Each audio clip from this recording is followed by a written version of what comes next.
have our most influential vegan award, which is going to Acharya Prashant. Cruelty towards animals, man's relationship with animals will become the most important issue.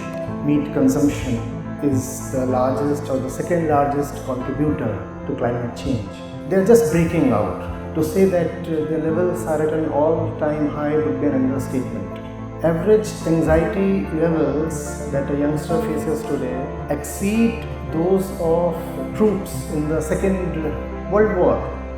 It's not about rescuing the animals, helping the animals, but it's also about something far bigger and far more intimate than that. Can we take it to be about ourselves?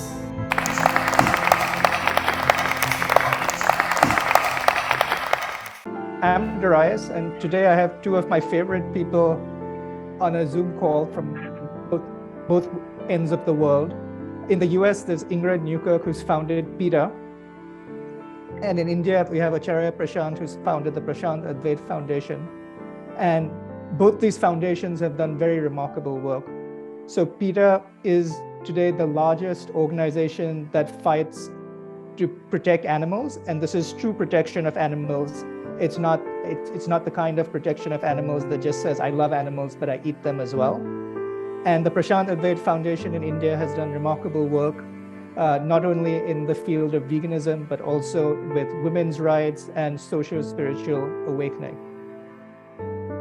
So I guess the first question I have, since we have an activist and we have a spiritual leader, is what's the big deal about veganism? Why veganism? Why should we even be concerned about veganism? And Acharya Prashant, if you could share your thoughts, and then Ingrid, if you could share your thoughts, and then we can just let the conversation flow. Hello, Ingrid, and hi, Darius. And yes, glad to be in this conversation. Why veganism? You see, veganism is very fundamentally related to the very definition of being a human being.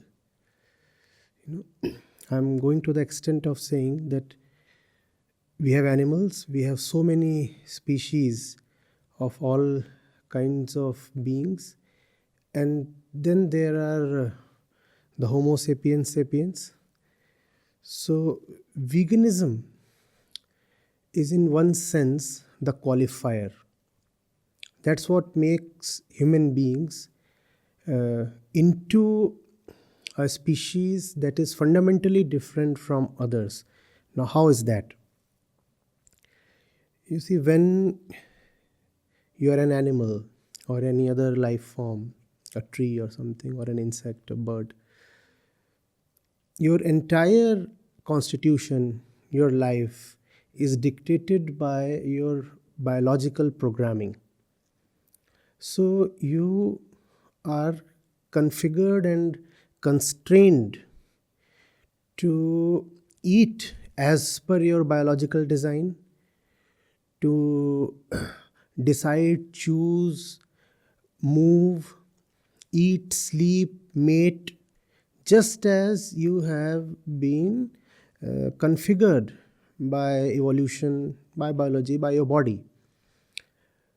How are human beings different? Human beings are fundamentally different because they are to live not by their body, but by their consciousness. So let's then look at the definition of an animal. An animal is one who lives by the body. And a human being is one who lives by consciousness. And you are a human being, and if you respect consciousness much more than the body, which is material. So human beings are defined by the respect that they hold towards consciousness compared to the body.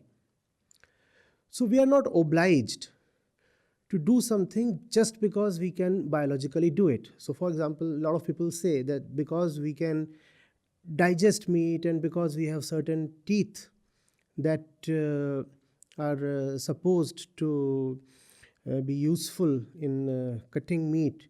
Therefore, that proves that we can be meat eaters. No. Our life, our choices are to be determined by our consciousness. We respect consciousness. And if we respect consciousness, we cannot kill it anywhere it exists. We cannot hurt it, harm it. We have to rather nurture it. We have to love it. And that's what veganism is about. Wherever there is consciousness, respect it. Do not exploit it. There is consciousness in the bird, in the fish, in the animal, in the tree, obviously in the human beings.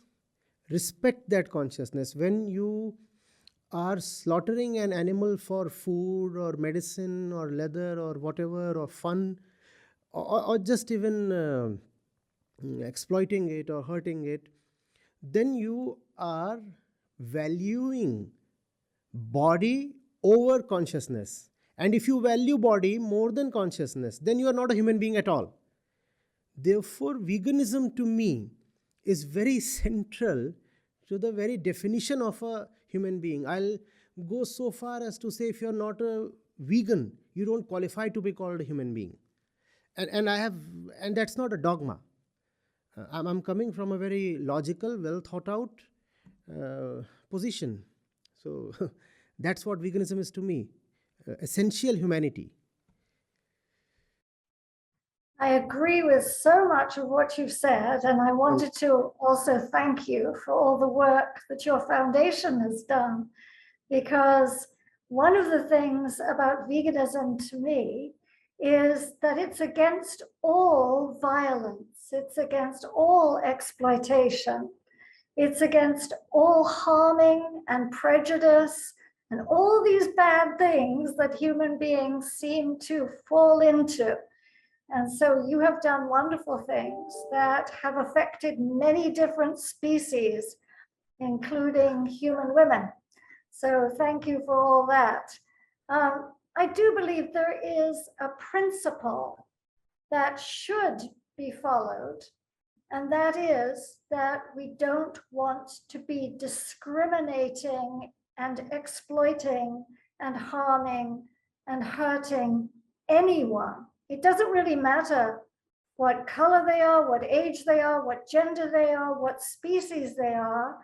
If they're a living being, then we can either bully them, hurt them, kill them, or respect them and be considerate of them. And certainly we can't eat them, which is a very odd thing that we have decided over time to do, to take a breathing, thinking, feeling person and end their life, cut them into bits, let the blood drain out, and then stick them in our mouths. It's just incredible. Wonderful. And we shouldn't steal from them either and wear the skin they were born in. We shouldn't use them as if they are tools in laboratories to pour chemicals down their throats. And we certainly shouldn't take them away from their natural lives and chain them up and use them in circuses and temples and who knows what, just because we feel like it. That is supremacism. And I think you and I, all of us who are vegans, are against supremacism. Wonderful. Very well said. And there's a very interesting word you used, person. What constitutes a person is something that we must take to the population in general. What is the definition of a person? Because in general, we define a person as a human being.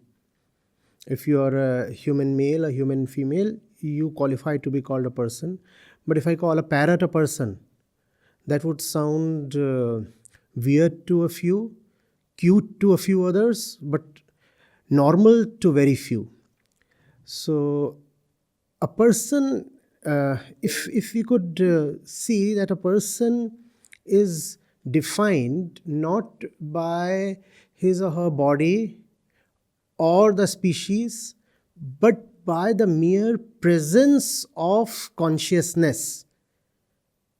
Consciousness the moment it becomes the qualifying criteria, our decisions immediately change.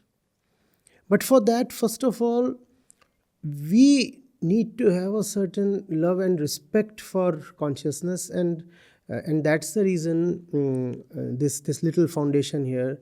Obviously, PETA has done great, remarkable, path-breaking work, and it's several decades old, and I truly, deeply appreciate what PETA has been doing since a long time now, worldwide, also in India. Our foundation is comparatively a nascent one, and it's the consciousness route that we are taking. So that's the reason why when we work for animals, we find we are working for all beings that exist, because they all are conscious. And we find that if we really have to work for animals, then honesty demands that we work for all exploited sections that exist on the planet, be it those who are racially oppressed, or women, or people who are misled in whichever way, and that brings a kind of integrity to our work, a central axis. If you are conscious, then you deserve my respect, because my own welfare lies in me being able to respect consciousness. Why do I suffer? Why does any human being suffer? Because we forget that we are just not the body. The body has its own games, its own agendas. I have my purposes that are separate from the purposes of the body. For example, the body might want to sleep. I might not necessarily agree. The body might want to eat or jump around, or the body in a certain stage of life might demand procreation, and I do not extend my consent to all that. I am not the body, so I am not obliged to always concur with the body. The moment I see I am consciousness, something very magical happens. Wherever consciousness is seen, it becomes an expression of who I am. How can I kill myself then? I look at the rabbit, and in the rabbit's eyes, there is nothing different from what is there in my eyes.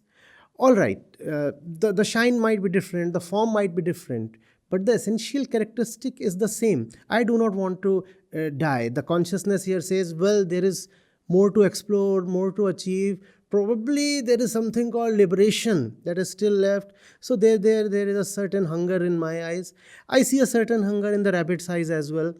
Well, the rabbit might not be demanding liberation. It might just be asking for a carrot. But there is that desire there. So in killing the rabbit, I'm killing a part of myself, something very similar to myself. I could even say I'm killing myself when I kill anybody. If I hurt someone, I'm hurting myself. That's the route and the position that we are taking. And to our surprise, it's been cutting ice. In a short period of time, there have been people, really tough nuts, and chronic meat eaters for whatever reasons. And they have just been able to come around and do things. But equally, the state of treatment towards animals in India has been deteriorating. India has traditionally been home to the largest number of vegetarians in the world, but now only around 30%, less than 30% of the population is vegetarian. So violence towards animals is on the rise, and insensitivity is rife, especially among the younger people. We're trying to fight it out. Let's see. I think part of it, though, isn't it, is that there is this desire among many young people to emulate what they believe is the Western world. Yes. Whether it's blue jeans or it's music or movies, and that can have a very bad influence. And so I remember going to a wedding in Maryland in the US, And there was an Indian couple, maybe about 40 years old there. And we sat at the same table and we hadn't gone to the buffet yet. And I said, "Oh, are you vegetarian?" And both of them said, "No, no, no, no, no, no, no, no, we're not vegetarian." And you think, "I know you are." I said, "Well, we are," meaning my partner and I. We're vegetarian. I thought you might be. And she said, "Well, we usually are." And I thought you were trying to adjust, thinking that I might find something wrong with you being vegetarian. That's a very sad state of affairs. And what's interesting to me is that the West is moving around this circle and coming back to the position that we shouldn't eat animals and that we shouldn't steal from animals. You know, the milk that the mother cow makes for her baby, her beloved baby. When you talk about consciousness, I always think of the look in those eyes of that mother who is watching her baby being taken away. So some human animal can steal the milk and put it as ghee or butter or cheese or whatever it is. In the West, there is a growing awareness, and maybe some of this is for animals out of concern, and some of it is because of all the devastating information we have been bombarded with about the ill effects of animal milk, eggs, meat on human health. So a selfish reason comes in there. And also because people know they should be caring about the environment. Even if they don't really care, they know they should care. And they are hearing that animal-based agriculture worldwide is taking our water resources, taking our land resources, cutting down the rainforest. So the consciousness is really in all these different ways, isn't it, of intellectual, of thought, and of awareness and of information. On the animal side, I think we can see they're all conscious. You can just look into those eyes and see fear in the slaughterhouse, terrible fear, wide eyes, petrified. But most of the time, they don't get choices. The rabbit can't have the carrot. The mother cow can't have her baby because they're dominated by the human species that doesn't think beyond what it wants itself. And I think your work in saying, look at yourself. You are more than your interests, your pleasures. You are a thoughtful, conscious being. Act like one is very, very important. Yes. And also, what is happening is, in the Indian context especially, cultural reasons succeeded in keeping a vast majority of Indians vegetarian, if not vegan, since centuries.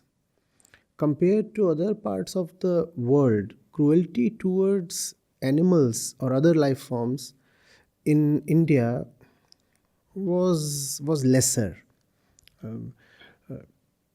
Lesser to what extent we might speculate, but certainly India was kinder towards life forms still recently. The only problem is the reasons were just cultural. And culture is man-made, so culture can change. Culture is time-bound, culture changes. So as you pointed out, the Indian youth, the Asian youth, in fact youth all over the world, they look at the West as their idol. And they want to emulate the Western culture because the image of the West is that of a successful and wealthy and powerful man. And who does not want to go after success and wealth and power? So that's what Indians have also been doing. They look at the West and say, wow, that's where you have real power and money.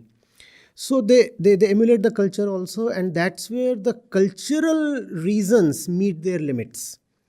If you are being vegan or vegetarian just because that's what goes in your family, in your tradition, or in your religion, then that won't take you very far. Cultures will change. Some other culture will come and eclipse your current culture. then higher than the cultural reason is the biological reason, because this comes from within the organism. This does not come from the family, from tradition, from someone else, from the society. So, for example, when I look at a stray dog, and there is a feeling of empathy that arises. Without even knowing why I am empathetic, I want to do something for the dog. It's cold these days. So we want to take care of a few puppies that are that live close to our place, and we want to take care of them. We do not necessarily know the origins of that feeling, but still we want to do something, and that I take as higher than the cultural reason, because the feeling is mine to a greater extent. The culture is not really mine. The culture is a borrowed thing or an inherited thing, but the feeling arises from within me. And so the feeling works in a far better way and in a deeper way than the culture. India has been losing out due to the erosion of its culture. Feelings will help, but what really works is understanding, and that is the spiritual reason. So cultural, emotional, and then spiritual. When one really, really knows what it means to live, who one is, and what his relationship with the world is, then it becomes impossible to really hate someone or be insensitive to someone. And it's also not just about eating animals or hurting animals. One starts living from a different center, and there is a total change in personality. One, it's a thing that will probably make you smile. One becomes vegan even without knowing it. We witness that daily, and I am enjoying sharing it with you. There are so many people in our vicinity, in the field of our work, they have become vegan. They don't even know that they are vegans. And that I take as a very innocent and beautiful example of real veganism. Veganism arising from the heart. Veganism not as a concept borrowed from somewhere, but as a living thing that has just sprouted from your very center.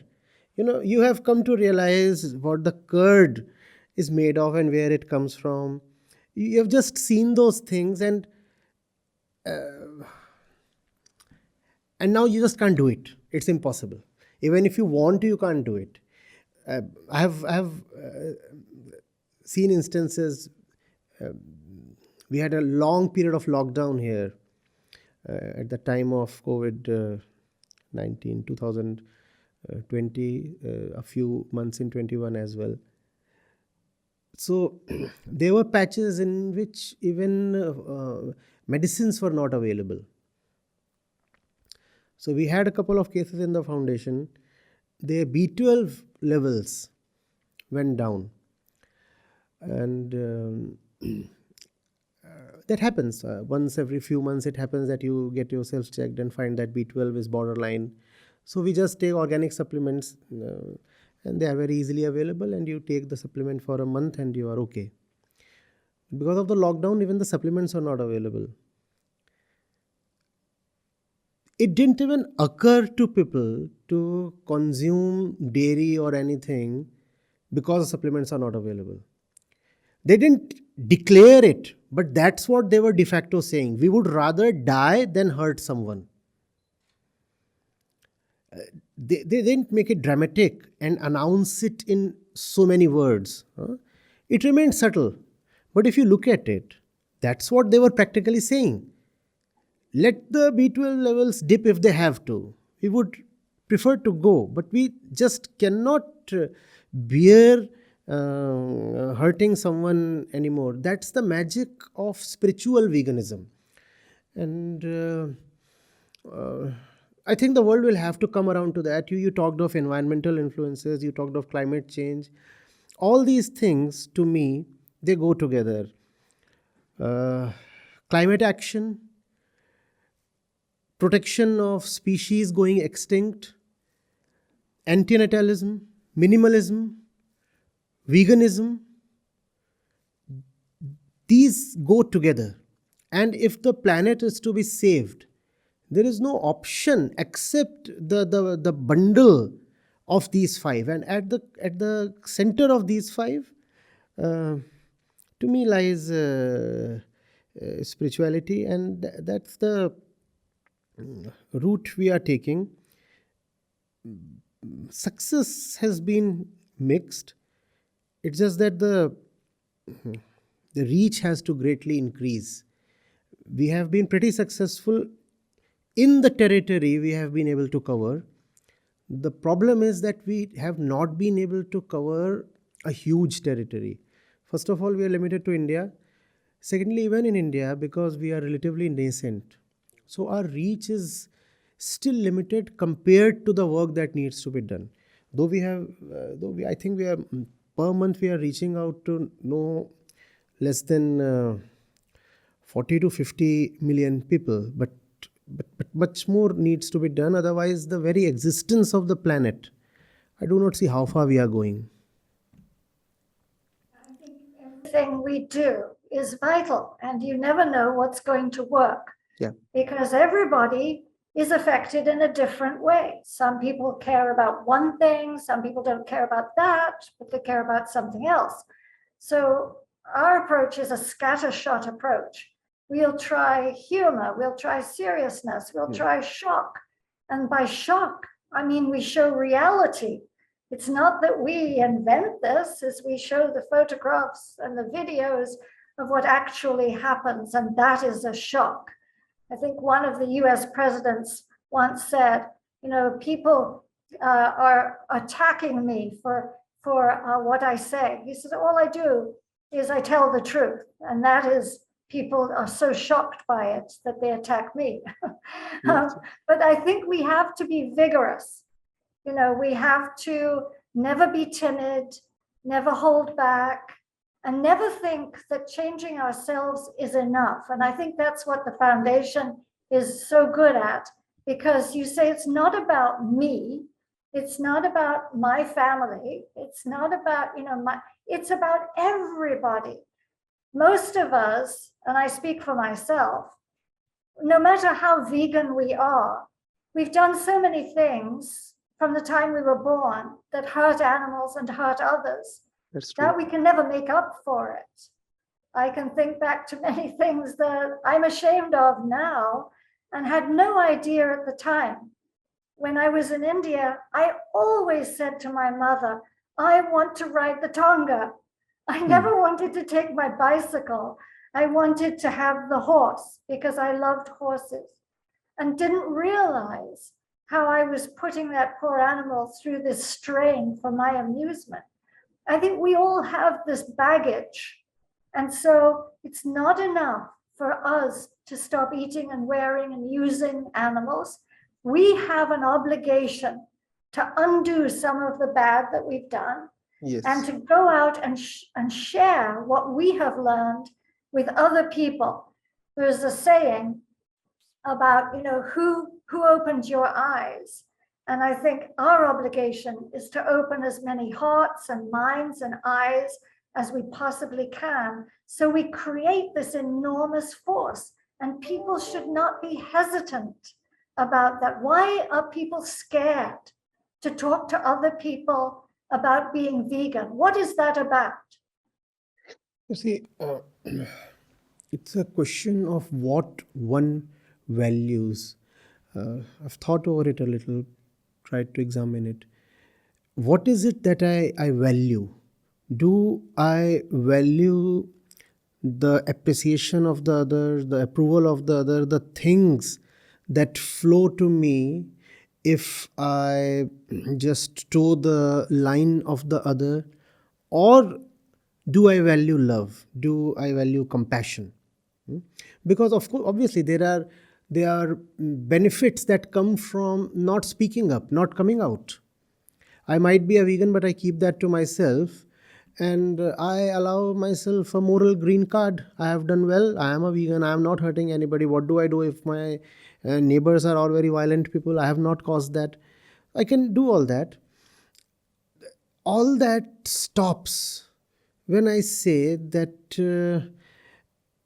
if I know of it, that alone is sufficient to make it my responsibility. Also, it is my responsibility to know more and more. It's my responsibility to know more and more of what's going on outside and inside. And once I know of something, if I still don't act, if I don't own up things, then I am a big hypocrite. So that sense, that responsibility, not responsibility, that love has to be awakened. And if that love is not awakened, I just do not see our own species surviving. It's possible that other species somehow manage to survive, at least a few of them, but this one won't. Because we have just gone bonkers.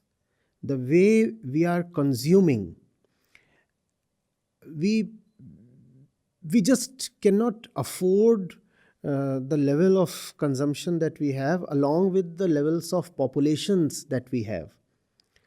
If I talk of India, we recently became the most populous country in the world. And these 140 crore or so people want to have the same level of per capita consumption as a German or an American. Now that's a very violent kind of multiplication. The quantity of Indians multiplied by the per capita consumption of Americans. There is no way even a dozen Earths can sustain that. And all of that is linked to veganism. It would be great if we could have a basic research seeing the average number of children that vegans have, the average consumption levels of vegans, for example, in terms of fuel consumption, electricity consumption, steel consumption, garment consumption, water consumption, and see that once you are vegan, chances are that you are more pro-life in general, and you are not just being kind towards animals. It's not just about your attitude and behavior and relationship with animals. You just become more human, and you become more survivable, more sustainable.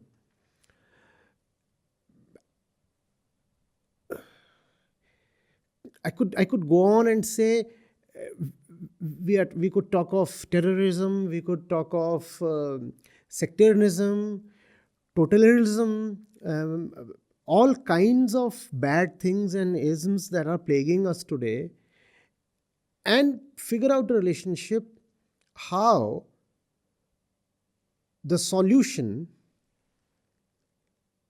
has a synonym called veganism. If I say veganism is the solution to terrorism, that will sound absurd, obviously. But whatsoever is the solution to terrorism, veganism is its synonym.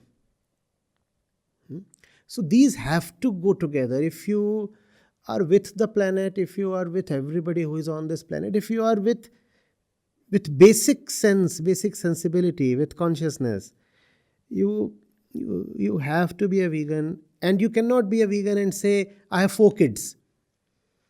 Every new kid that takes birth today is definitely going to cause great loss to a large number of species. The earth just cannot afford more people.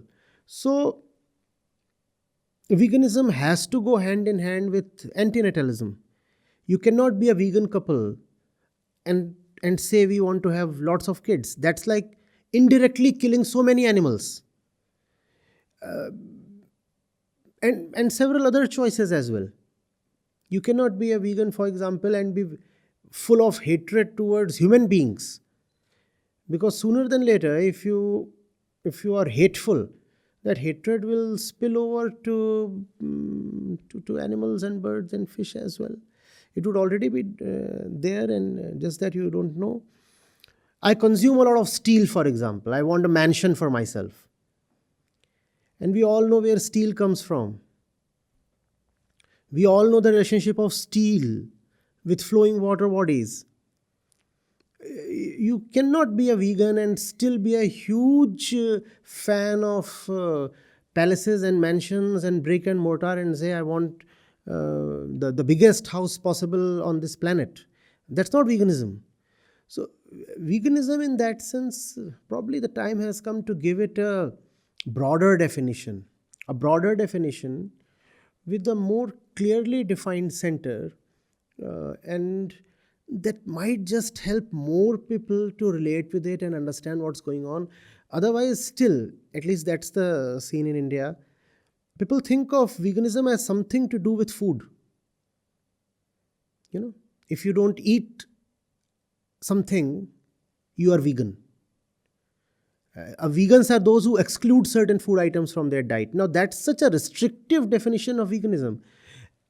Even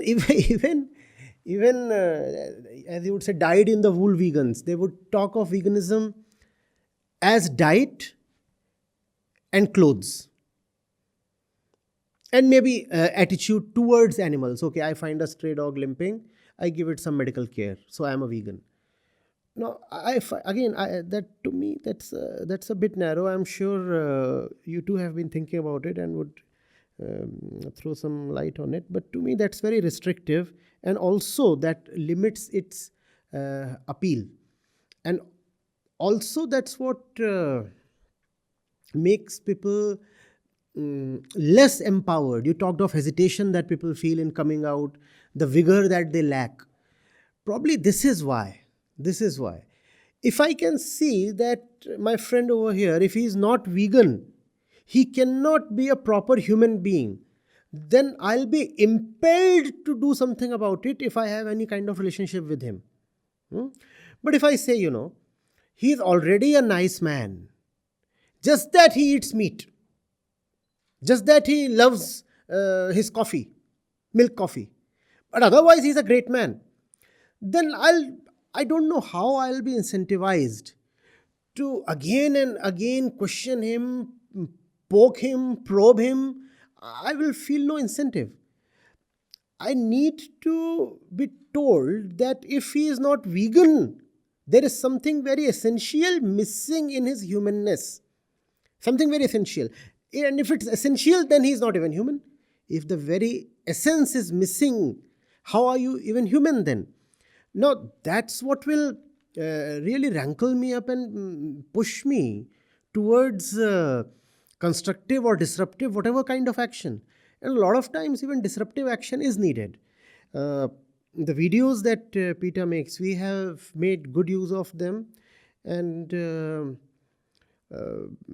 watching the pics, sending the videos over to people who say that, well, yes, cruelty is there, but cruelty is everywhere and there is limited cruelty. When some of the videos from PETA, when we have been doing it since years now, in fact.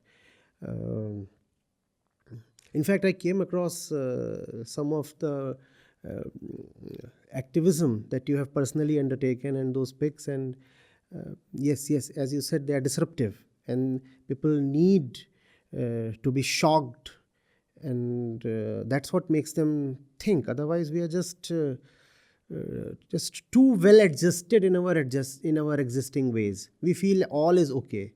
That misplaced confidence is killing the animals and also our species. But what you said so many things that I would riff off because I can't help but agree with them.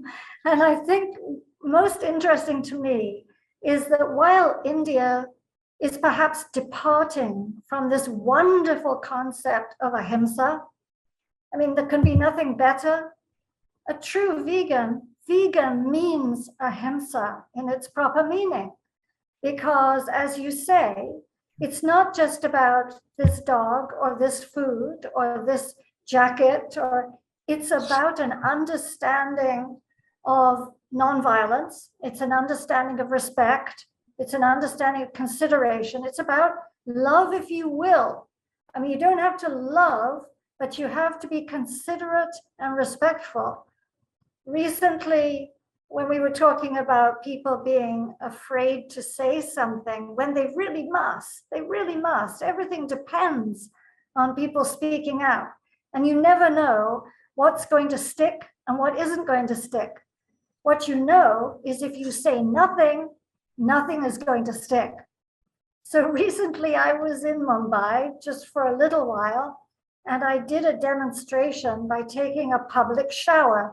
It was all very modest. It was just the illusion that it was a public shower. And people criticized me on Twitter, and they said, you know, why is she doing this? Why can't, they just threw rocks at me. And I thought, it doesn't matter, because if one person thought about it and took in that message, that the whole world is in trouble because just a little meat meal is the equivalent amount of water as showering for a whole week. It's that much. Facing drought. India is facing more drought than almost anybody except Africa. You know, it is a critical thing. They said, why doesn't she do this in Europe? Why doesn't she do this in the United States? How dare she do this in India? And I thought, well, India needs to hear this lesson. I also do it in the US. I also do it in Europe. The world needs to hear this lesson. And Europe and the US are using more water than anybody in India, but India will bear the consequences. So we all need to do as much as we can and share our information with each other so we can save ourselves collectively, look after each other as brothers and sisters collectively, and break down these barriers of nationalism, genderism, all these isms that are the wrong isms that are separating us from each other. And instead of, when you hear a new idea, putting up a barrier and responding with hate and venom, we need to try to break that down and say, I'm just talking to you about something I heard, a fact I know. I didn't always know this. I'm grateful that someone showed me these things, and I am sharing them with you. So together, independently, if you like, we can change the world into being a kinder place.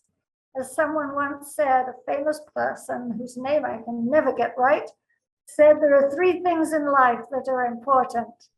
The first is to be kind. The second is to be kind. And the third is to be kind.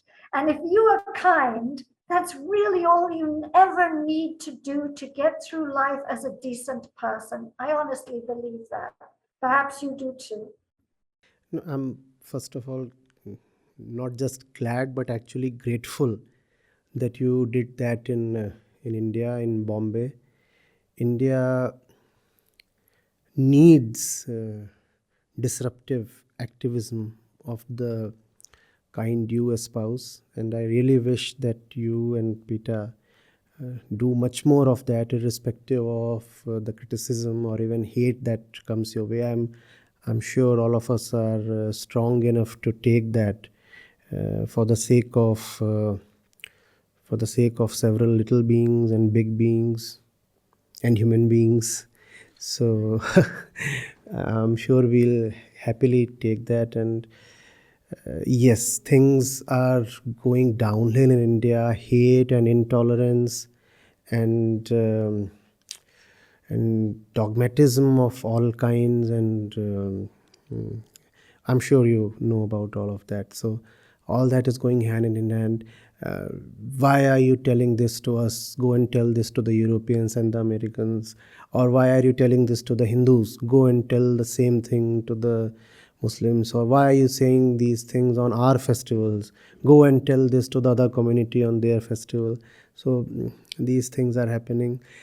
And all that is essentially, even more tragic, Ingrid, because one of the greatest Indic religions is veganism.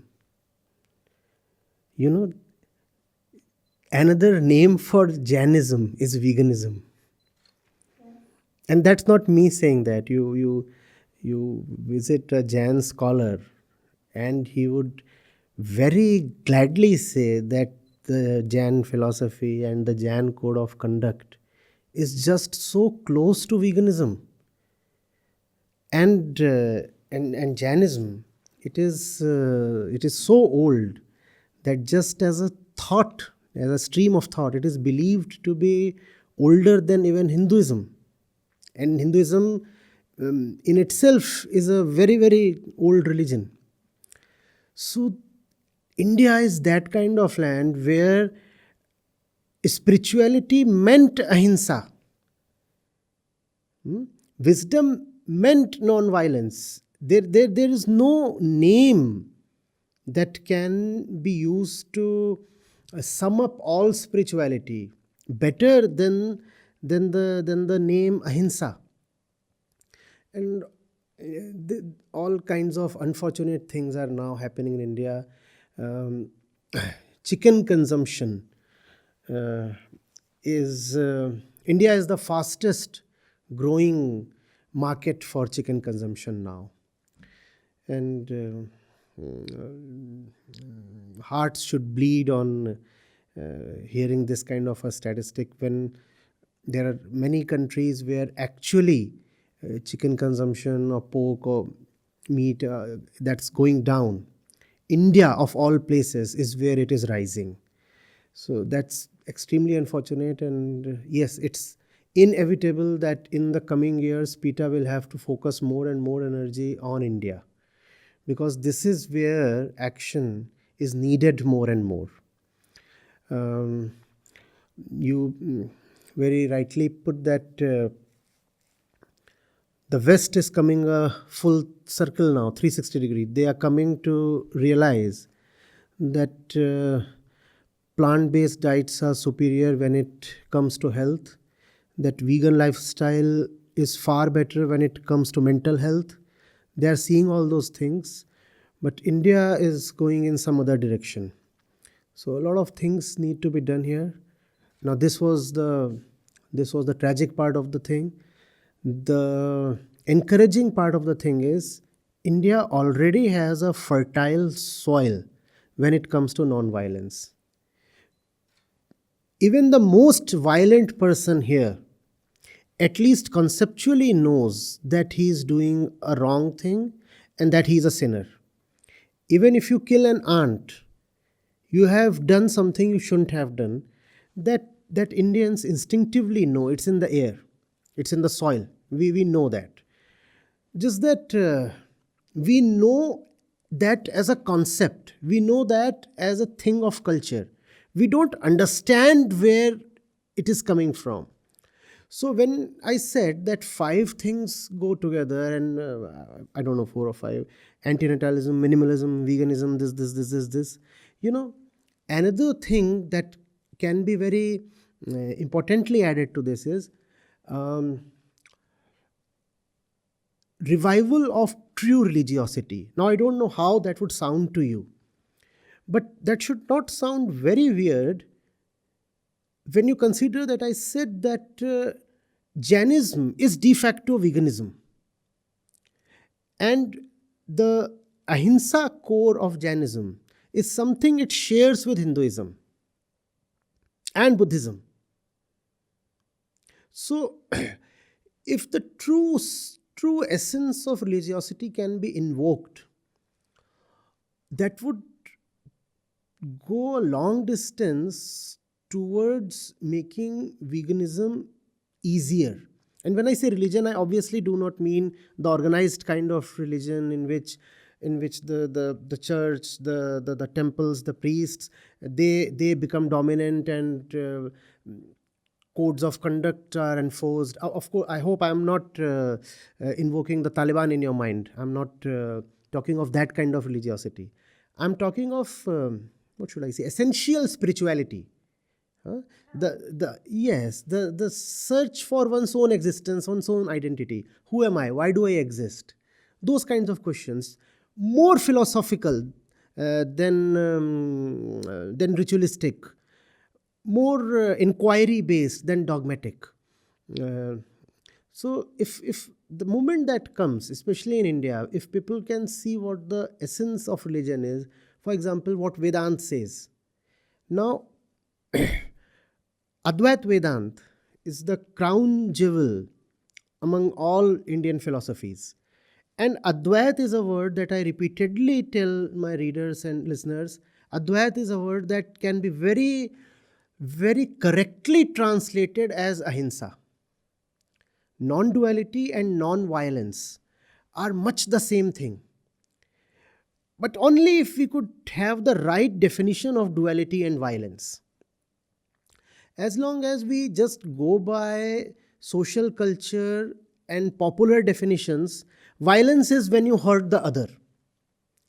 The moment it comes to you, just even if just as an idea, that violence is when you do not see that you and the other have a shared consciousness.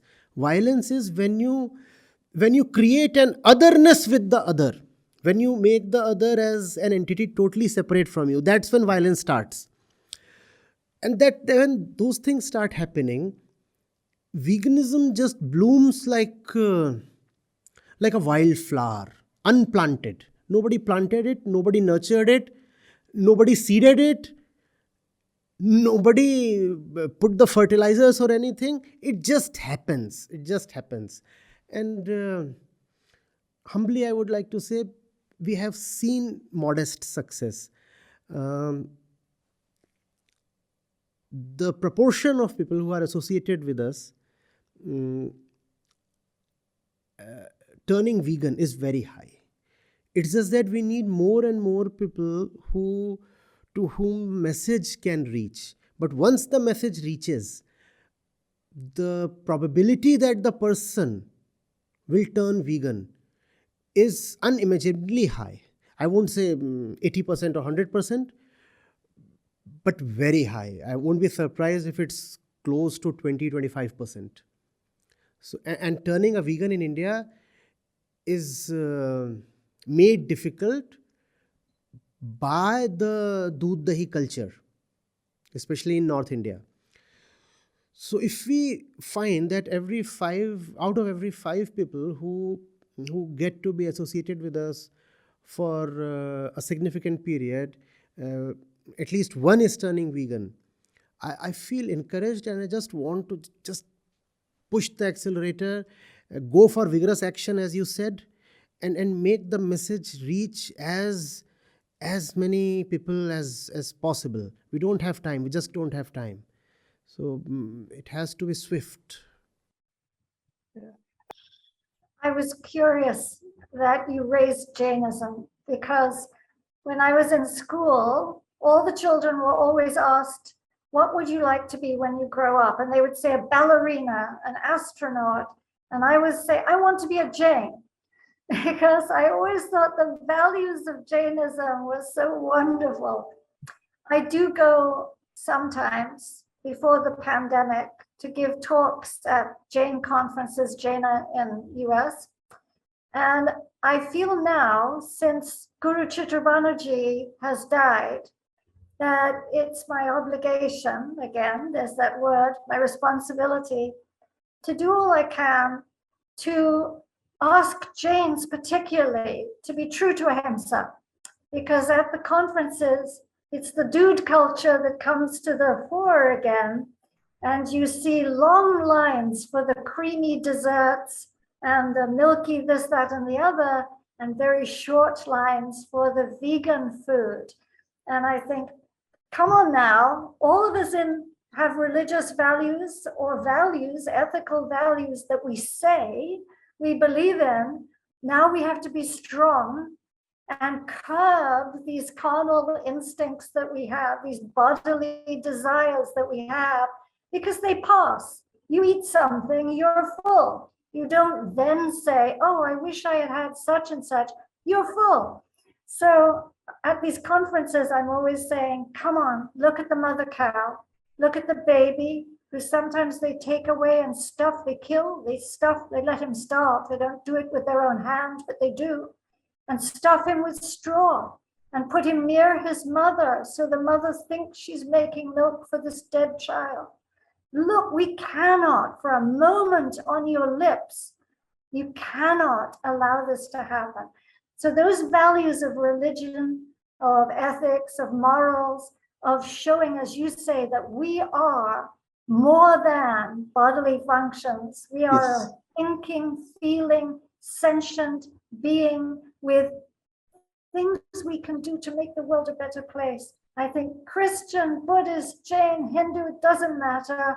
We are all in this together and we must do our best. And we must talk to as many people as we possibly can about doing our best.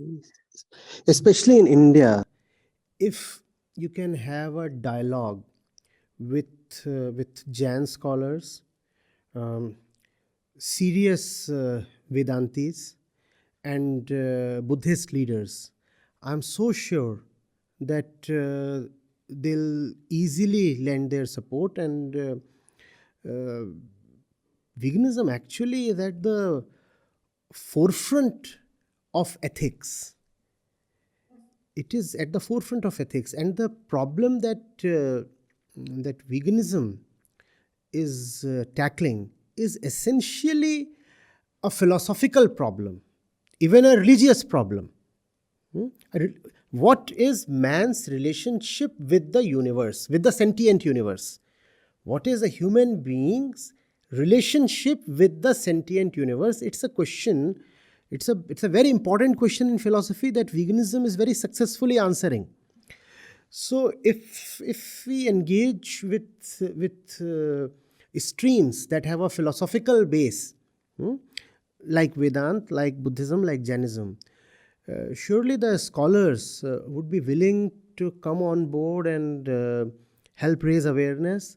And once, at least in India, the population sees that there is a moral edge to being a vegan, moral edge approved by religion, so religious morality. So there is a moral edge to being a vegan. More and more people would want to join in, and yes, a lot needs to be done, and let's see. At least this particular conversation would go to obviously from the PETA side to the PETA channels and to our channel, and there, if I estimate, 1 in every 3, 4 or 5 videos deals directly with veganism, and the remaining 2, 3, 4 videos out of 5 where I'm not directly talking of veganism, then there are indirect oblique references. I would, for example, if I have to give an example of cruelty, I would be given the example of a cow, or the same kind of example that you just gave. The cow and the calf and the stuffed body and the milk making machine she's turned into, and enforced insemination and all those things. So doing our bit, and let's see how it turns out.